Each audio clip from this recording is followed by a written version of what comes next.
सर्वप्रथम मी छत्रपती शिवराय महात्मा ज्योतिराव फुले शाहू महाराज डॉक्टर बाबासाहेब आंबेडकर अहिल्याबाई होळकर यांना वंदन करतो। या आपल्या ओबीसी एल्गार सभेसाठी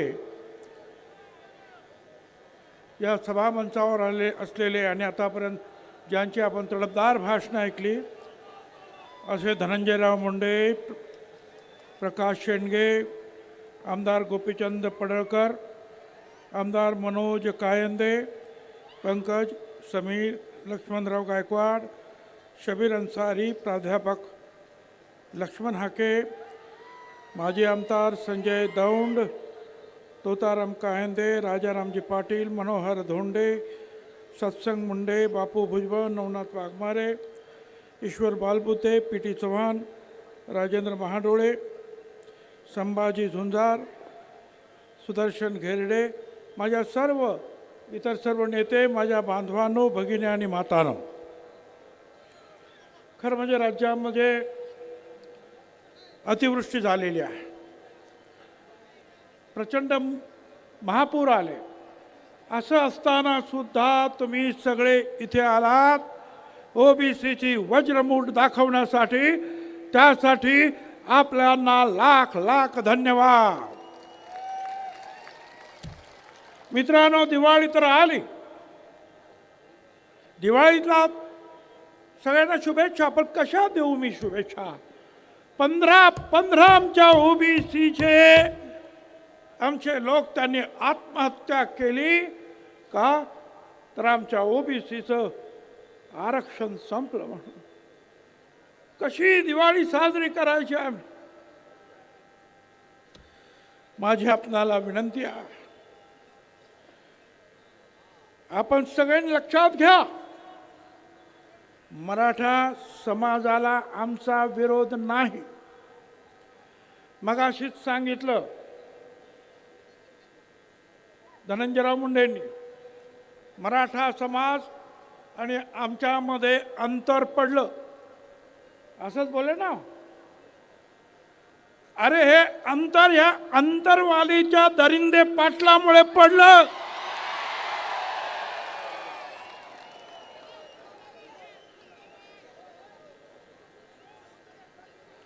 मराठा समाजाला वारंवार आम्ही वेगळ्या आरक्षणासाठी पाठिंबा दिला।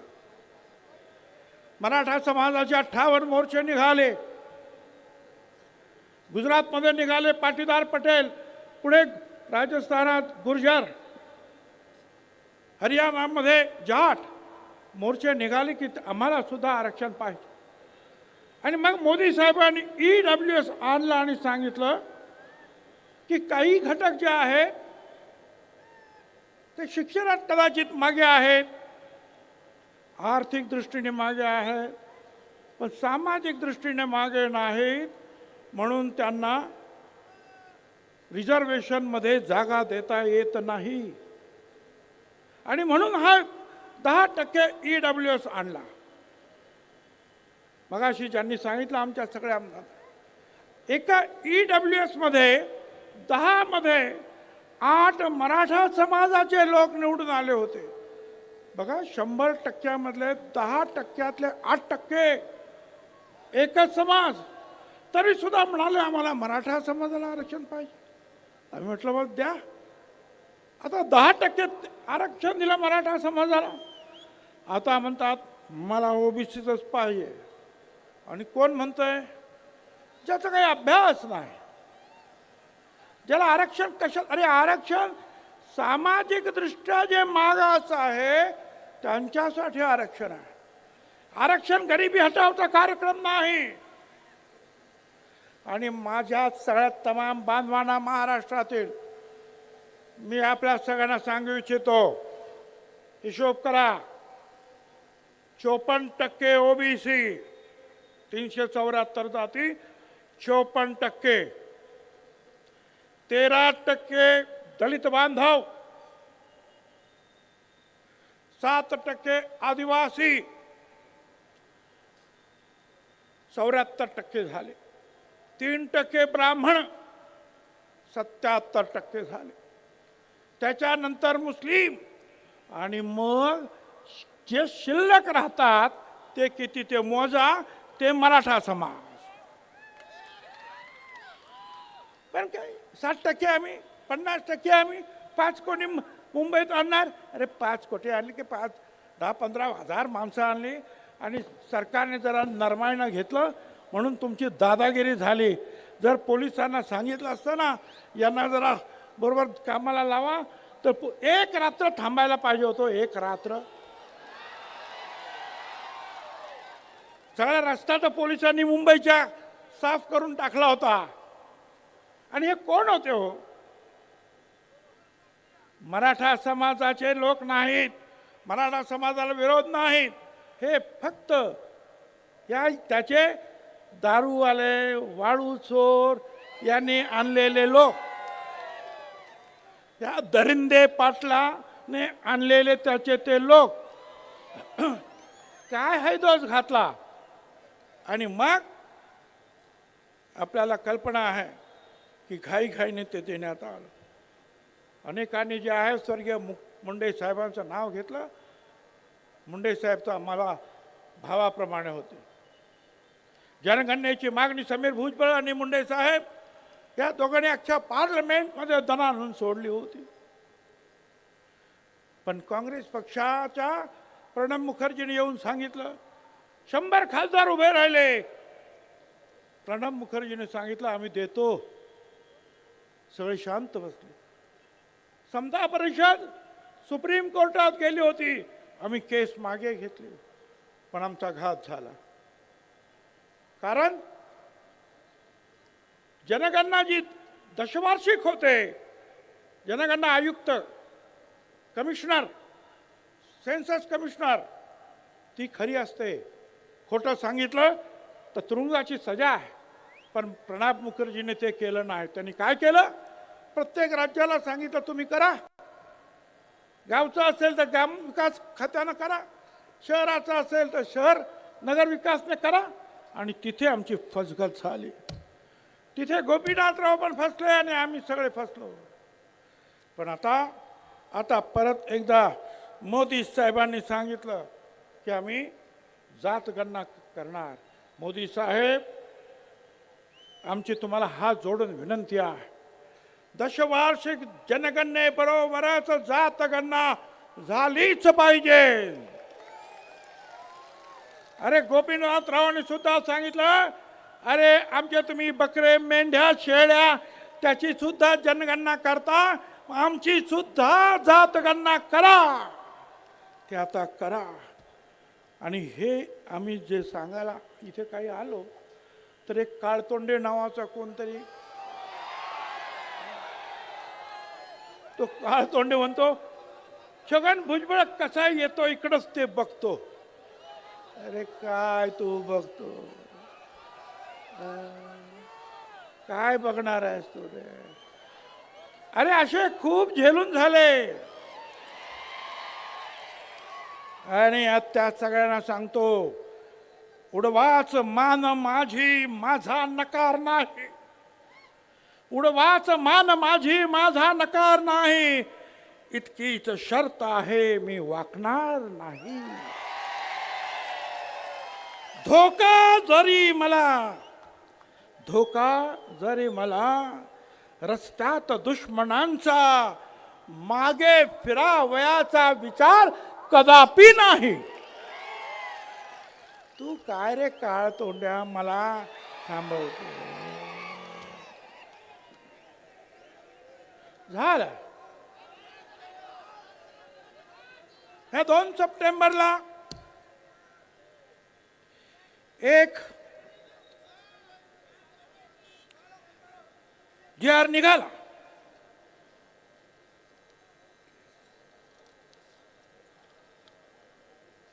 जी.आर. निघाला.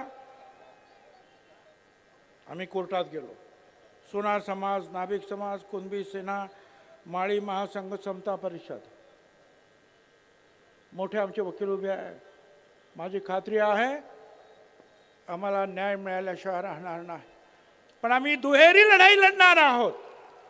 एक तर न्यायदेवतेकडे आणि दुसरा जो आहे रस्ता तर आमच्याच बापाचा आहे, लक्षात ठेवा.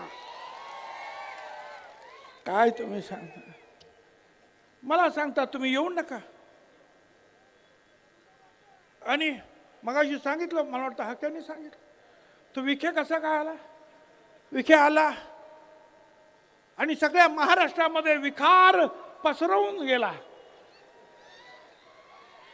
बरं गेला तर गेला, ते जे काही तुमचं हे आहे ना, GR काढला, हा माझ्याकडे बघायचं तर बघून घ्या. हा हे प्रमाणपत्र आहे जातीचं.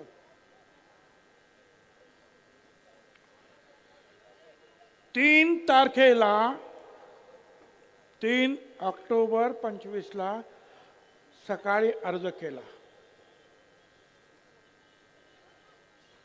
3 ऑक्टोबर 25ला सकाळी अर्ज केला. त्याच दिवशी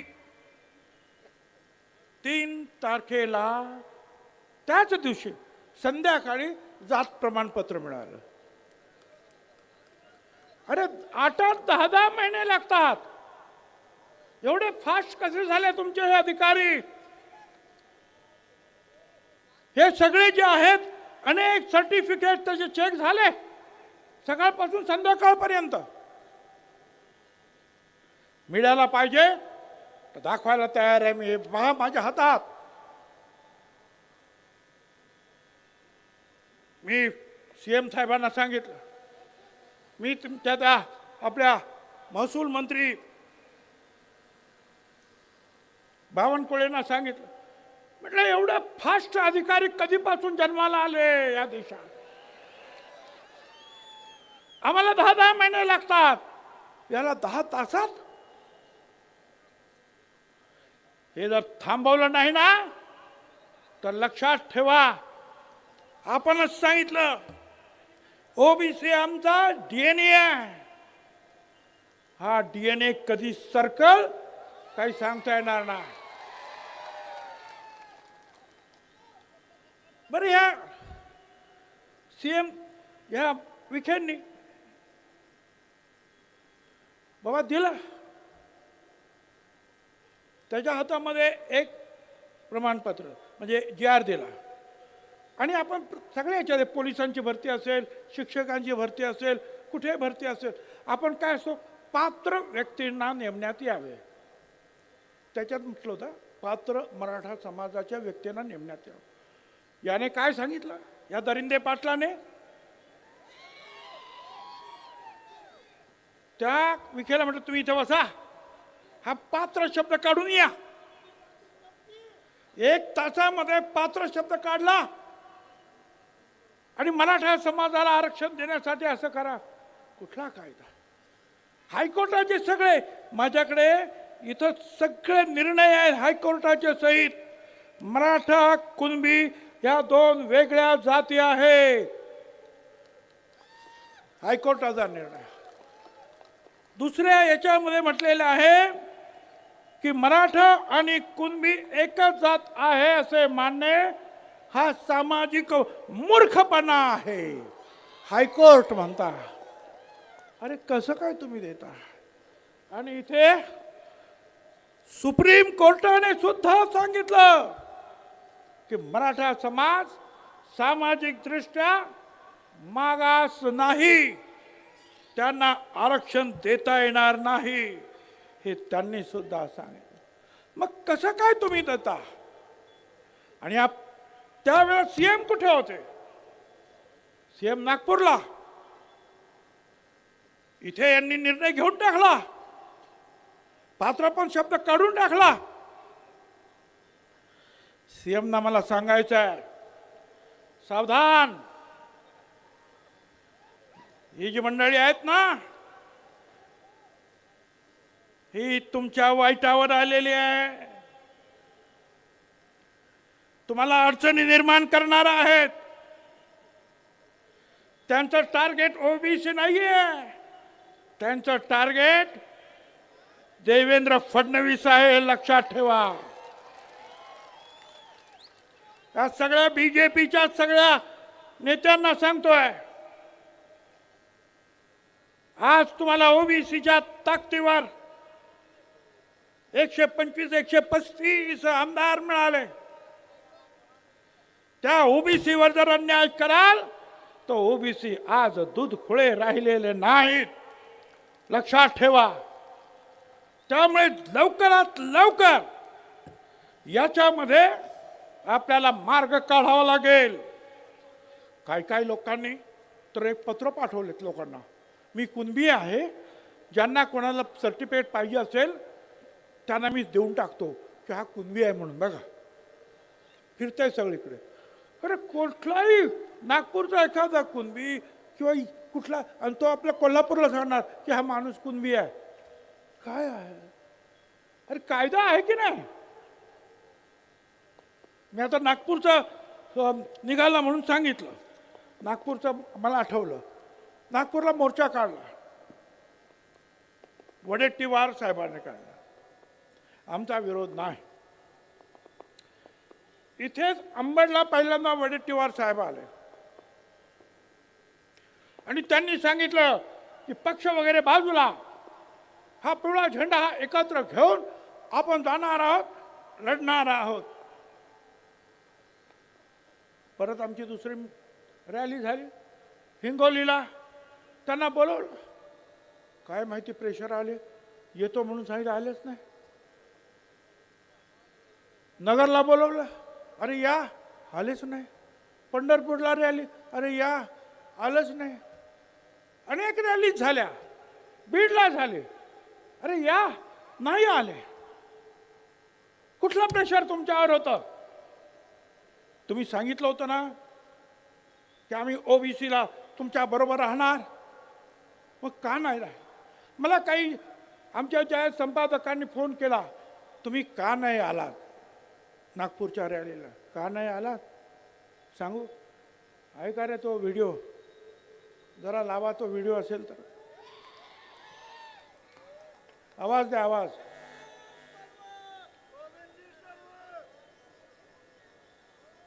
अरे आवाज आहे का नाही त्याला? मला ओबीसी. जय शिवराय भावांनो. तर काँग्रेसचे आपले वडेट्टीवार काका कसे डबल ढोलकी ते बघायचंय का? बघायचंय? गाण्या लाव रे तो व्हिडिओ. मी आजही जोराजोराने सांगतो आपल्याला, मला ओबीसीतून या, कारण हा निजामच्या वेळेस मराठवाड्यातला कुणबी समाज, मराठा समाज हा ओबीसी होता, हे मला माहित आहे. हे मला माहित आहे. पण 2 महिन्यापूर्वी जो मिटिंग घेतली, 2 महिन्यापूर्वी, 3 महिन्या 4 महिन्याच्या पूर्वी मुख्यमंत्र्यांच्या उपस्थितीमध्ये जी बैठक झाली आणि त्या बैठकीमधला मसुदा काय ठरला, त्याचा प्युअर काय ठरला, टर्म ऑफ रेफरन्स काय ठरला, की ज्या वेळेस तुमची मागणी आली की कुणबी म्हणून ओबीसीना, आंदोलन ओबीसीना आरक्षण देण्याची, त्यावेळेसचे दाखले मागितले गेले, त्यावेळेसचे पुरावे मागितले गेले. त्यावेळेस कोणी मागितले? त्यावेळेस कमिशनरला त्याचं अध्यक्ष केलं गेलं, पण ते मीटिंग एकही झाली नाही. 4 महिन्यात एकही मीटिंग झाली नाही, हे आपल्या सगळ्यांना माहित आहे. माझी इच्छा आहे, माझी भूमिका मी मांडण्यासाठी आलो. एक ओबीसीचा नेता म्हणून, विरोधी पक्षाचा नेता म्हणून, एक काँग्रेस कार्यकर्ता म्हणून माझी भूमिका आहे. तुम्हा सगळ्यांना, मराठा सगळ्या समाज, माझ्या विशेष करून या मराठवाड्यातील जो निजामाच्या काळात कुणबी म्हणून होते, तुम्ही घेतला नाही, विदर्भातल्या लोकांनी घेतला, त्याचा आनंद घेतला, त्याचा म्हणजे त्या आरक्षणाचा फायदा घेतला, तुम्ही घेतला नाही. पण आजही आमची भूमिका आहे की महाराष्ट्रातील ओबीसी समाजांना, आपल्या मराठा समाजांना ओबीसीतून आरक्षण द्या, ही माझी भूमिका आहे. परत ऐकायचंय, मराठा समाजाला ओबीसीतून आरक्षण द्या म्हणताय. आता याचं काय सांगायचं आहे? हे सगळं जे आहे फिरतंय, सगळं व्हायरल होत आहे. वडेट्टीवार, एकच मुद्दा घेऊन तुम्ही उभे राहा, आम्ही तुमच्या बरोबर आहे. पण जरांगीच्या तिथे जाऊन एक बोलणार, मराठा समाजाला आरक्षण दिलंच पाहिजे म्हणून. अंबडच्या मिटिंगमध्ये येऊन तुम्ही सांगा आम्ही तुमच्या बरोबर आहोत, नंतर आमच्याकडे आमचा परत पाठ फिरवणार, हे कसं काय शक्य आहे? आणि म्हणून मी त्यांना सांगितलं, त्या संपादकांना, बघा हे व्हिडिओ, तासाला जर तुम्ही बदलायला लागलात तर ओबीसी समाजाचा घात होईल. तुमचं लक्ष, मी पक्षासाठी काम करत नाही इथे, हे कुणी पक्षासाठी काम करत नाही. आम्ही इथे ओबीसी साठी काम करतो. आम्ही पक्षाच्या दावणीला बांधले गेलो नाही. पक्षाच्या वेळेला आम्ही पक्षाचं काम करू, पण ओबीसीचं आल्यानंतर फक्त ओबीसी साठीच लढणार. तुम्हाला राजकारण करू नका. तुम्ही फक्त तिथे देवेंद्र फडणवीसला काढा. अरे तुम्हीच तर म्हणाला होतात ना मराठा समाजाला आरक्षण द्या, आणि परत म्हणतात देवेंद्र फडणवीसला काढा. तुमचं राजकारण आहे. ज्यांनी हे दिलं, हे सगळं केलं, त्या विखेंचं नाव घ्या ना, ते नाही. त्याच्यातून तुमचं राजकारण डोकावत आहे. मेहरबानी करा. मला माहिती आहे तुमच्या सगळ्या पूर्ण मतदारसंघामध्ये ओबीसी आणि मागासवर्गीय, तुमचे नेते सुद्धा ओबीसी बद्दल आता चांगलं बोलतात, आणि तुम्ही वारंवार जर बदलत असाल तर हे चालणार नाही. माझी आपणा सगळ्यांना वाद जोडून विनंती आहे. मगाशी मी सांगितलं की सगळे तुम्हाला सगळ्यांना माहिती आहे. पात्र शब्द सुद्धा काढले, काय काढलं मागे सुद्धा मी सांगितलं. अहो खोड हे अशी, हे सगळं मी दिलं, ह्या सगळ्या मुख्यमंत्र्यांना सुद्धा दिलं. हे बघा, हे कसे काय तुम्ही पत्रके देत आहेत? मराठ्याला कू लावतात. कू मराठा कू. अरे काय चाललंय? सगळं खाडाखोड करून हे सगळं थांबवा. नाही पेक्षा मोठी अडचण निर्माण होईल. लढाई तर आम्ही लढणार आहोत, कोर्टात पण लढणार, सगळीकडे लढणार, परंतु राजकीय लढाई सुद्धा आम्हाला कदाचित लढावी लागेल. आतापर्यंत आमच्या ज्या नेत्यांनी सांगितलं, त्यांनी सांगितलं ना दरिंदे पाटलाने की ओबीसीना पाडा, तोच आदेश आम्ही सुद्धा देऊ शकतो की जे जे ओबीसीच्या मुळावर उठलेले असतील, ती कुणाही समाजाचे नेते असू दे, त्यांना धाराशिव केले आडवे करा, त्यांना आडवे करा. एवढंच तुम्हाला मी सांगतो. निवडणुका आता येतात, लहान निवडणुका येतात. एवढंच करा.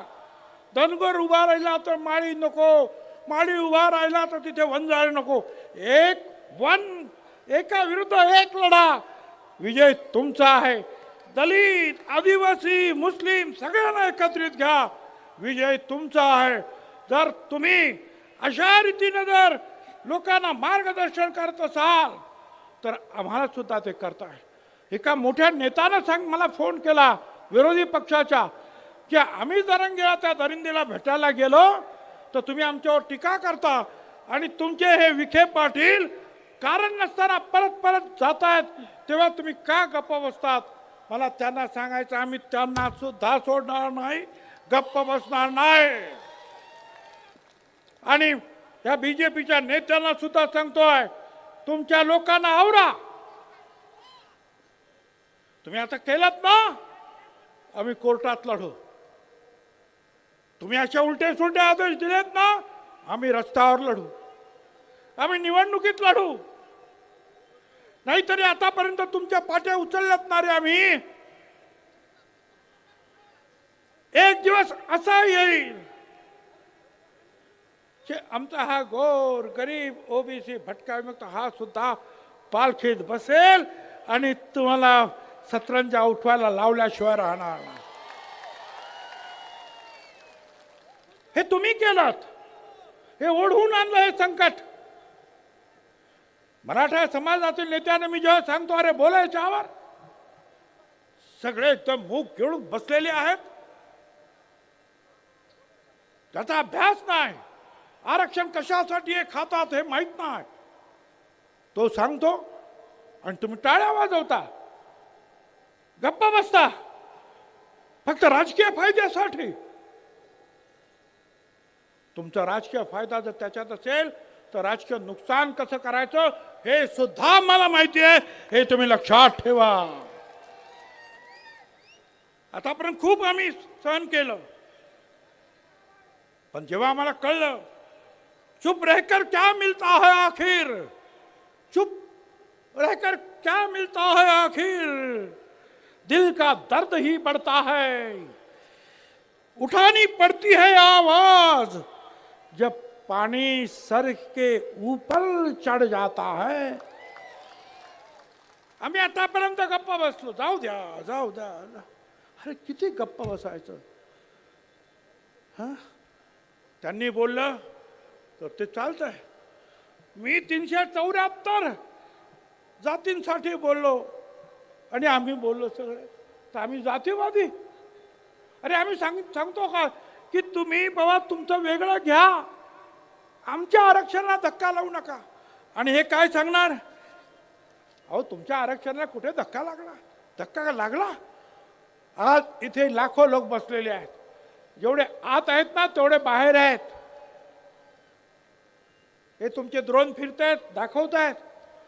आता मला सांगा, या 1,00,000-2 लाखांमध्ये आणखीन 2 लाख जर इथं टाकले तर आमच्या मानगुटीवर बसतील का नाही? तुम्ही काय सांगणार? तुम्हाला बाहेर नाही काढलं, फक्त तुमच्या मानगुटीवर यांना आणून बसवलं. काय वेडे समजले का रे आम्हाला तुम्ही? अख्खं आयुष्य गेला हे लढण्यामध्ये, आम्हाला मूर्ख समजू नका. एक आवाज जर बंजारा समाजाने दिल्याबरोबर आदिवासी समाज उठला. मला त्याबद्दल जास्त काय बोलायचं नाही, पण आम्ही मात्र गप्पा बसायचा आहे आणि मराठा समाजाला आमच्या बोकांडी बसून घ्यायचा आहे. कुठला न्याय आला? ईडब्ल्यूएस तुम्ही घेणार, मराठा आरक्षण तुम्ही घेणार, ओबीसी मध्ये तुम्ही घेणार. अरे महाराष्ट्र काही 7 बारावर दिला का रे लिहून तुमच्या? छत्रपती शिवाजी महाराजांचा महाराष्ट्र, हे सगळे जे आहेत ना माझ्या मागे बसलेले, यांचेच पूर्वज लढले. अरे बेरड समाजाचा आमचा बहिर्जी नाईक होता जीवा म्हणून वाचला शिवा जिजामाता म्हणाला. तो आमचा नाभिक समाज, जीवा महालेचा, शिवा काशीचा. ब्राह्मण समाज सुद्धा लढला, बाजी प्रभू देशपांडे, रायबा महार लढला, मुस्लिम सरदार लढले. आणि आज तुम्ही शिवाजी महाराजांचं नाव घेऊन, मगाशी सांगितलं आमच्या राजाराम पाटलांनी, हा आगरी कोळी समाज महाराजांनी पहिला आरमार निर्माण केलं या देशात आणि सागरी सरहद्द त्याचं रक्षण केलं. ते सगळे आज परांगंदा होणार आणि ते पण तुम्ही शिवाजी महाराजांचं नाव घेणार आणि आमच्या लोकांना मारणार, डोकी फोडणार. पोलिसांना माझं सांगणं आहे, प्रत्येक वेळेला मला फोन करावा लागतो, अरे आमच्या लोकांचं डोकं फोडलं, काहीतरी करा, केस घ्या. आणि मग SP म्हणता बरं बरं बघतो मी. अरे बघता काय? जर असेच तुम्ही बघत राहिलात तर एक दिवशी ना हे असे सगळे जे आहेत, हे मधमाशाचं पोहळ जे आहे असंच उठल्याशिवाय राहणार नाही. आणि मग मात्र तुम्हाला बघतो बघतो म्हणायची सुद्धा सोय उरणार नाही. एकाला सुद्धा धक्का लागता कामा नये. गावातील सामान्य माणसाचं जरा सुद्धा नुकसान होता कामा नये, जाळपोळ होता कामा नये. ताबडतोब पोलिसांनी कारवाई केली पाहिजे. पोलिसांनी कारवाई करायला लागल्यानंतर काय होतं हे मला माहिती आहे. मी सांभाळलेलं ते डिपार्टमेंट. पण बघून सुद्धा जर न बघितल्यासारखं जर केलं तर मी तुम्हाला सांगतो, शेकडो हजारोच्या संख्येनं ना त्या पोलीस स्टेशनला आणि त्या SP च्या ऑफिसला जा, बसा तिथं, म्हणा मारा, मला काय मारायचं, पण ह्या बाबासाहेब आंबेडकरांनी जे संविधान लिहिलं तो न्याय मिळाल्याशिवाय आम्ही राहणार नाही. मी तुम्हाला त्यांना एकच सांगतो, या सगळ्यांना कुछ देर की खामोशी है, या सगळ्यांना सांगतो मी, त्या दरिंदेला पण सांगतो आणि बाकीच्यांना पण सांगतो, कुछ देर की खामोशी है फिर शोर आएगा. तुम्हारा सिर्फ वक्त आया है, तुम्हारा सिर्फ वक्त आया है. हमारा दौर था और वो दौर फिर से आएगा, ध्यान में रखो. ये हमारा दौर था. स्वराज्यापासून आम्हीच लढलो आणि आता सुद्धा ह्या गोर गरिबांच्या मागासवर्गीयांच्या हक्कासाठी आज एक वज्रमूठ इथे वळली गेलेली आहे. आमचा धनंजय त्या दिवशी म्हणाला, त्या काय नाव तटकरेना, मला काहीतरी काम द्या. मला कोणीतरी सांगितलं धनंजय असं म्हणाला. मी धनंजयला म्हणालो, अरे बाकीचं तर काम मी तुला देऊ शकत नाही, पण हे गोर गरीब लाखो लोक आशेनं बघतायत. गोपीनाथराव मुंड्यांचे तुम्ही वारसदार, हे काम तुम्ही घ्या, हे काम मोठं आहे रे. या खुर्च्या ज्या आहेत ना, मंत्रीपदाच्या आमदारकीच्या वळवावरचं पाणी आहे. पण गोपीनाथराव मुंडेंसारखा सगळ्यांच्या हृदयात तुम्ही सुद्धा जाऊन बसू शकता. फक्त या गोरगरिबांचे अश्रू पुसण्यासाठी, त्यांचं रक्षण करण्यासाठी छातीची ढाल करून पुढे या. तुमच्या पाठीमागे तमाम महाराष्ट्र आल्याशिवाय राहणार नाही. आज हा सगळा माधव एकत्र झाला आणि त्याच्या पुढेही माधव म्हणजे माळी, धनगर, वंजारी. आता परत त्याच्या पुढे आणखी माधव राव लावला. म्हणजे काय काय कोणी सांगितलं आपल्या धनंजय मुंडे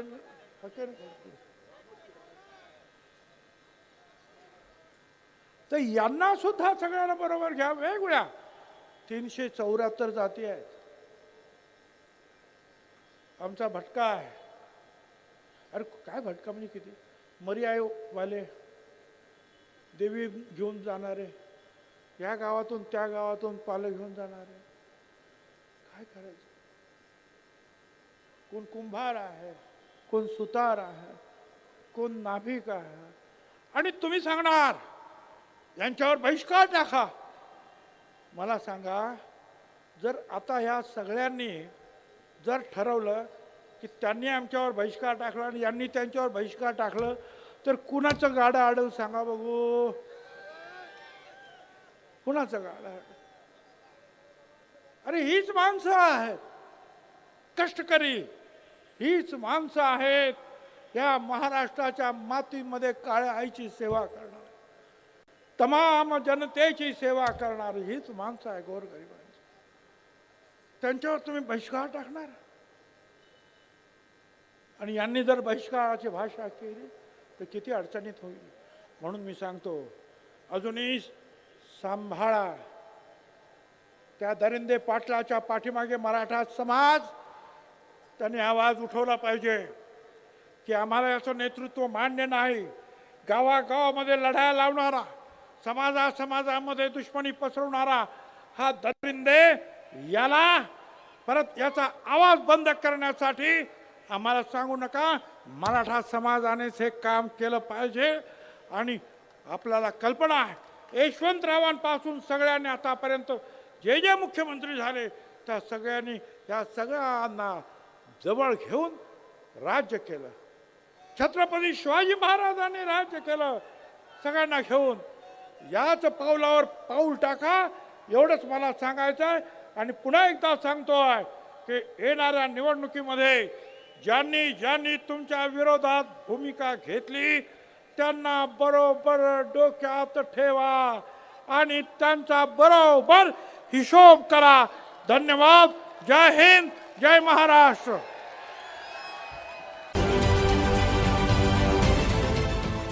देश विदेशातील प्रत्येक घडामोडींचे लाईव्ह अपडेट मिळवण्यासाठी आता साम टीव्हीच्या सर्व सोशल मीडिया प्लॅटफॉर्मला लाईक, फॉलो आणि सबस्क्राईब करा. तसंच सर्व नोटिफिकेशनसाठी बेल आयकॉन प्रेस करायला विसरू नका.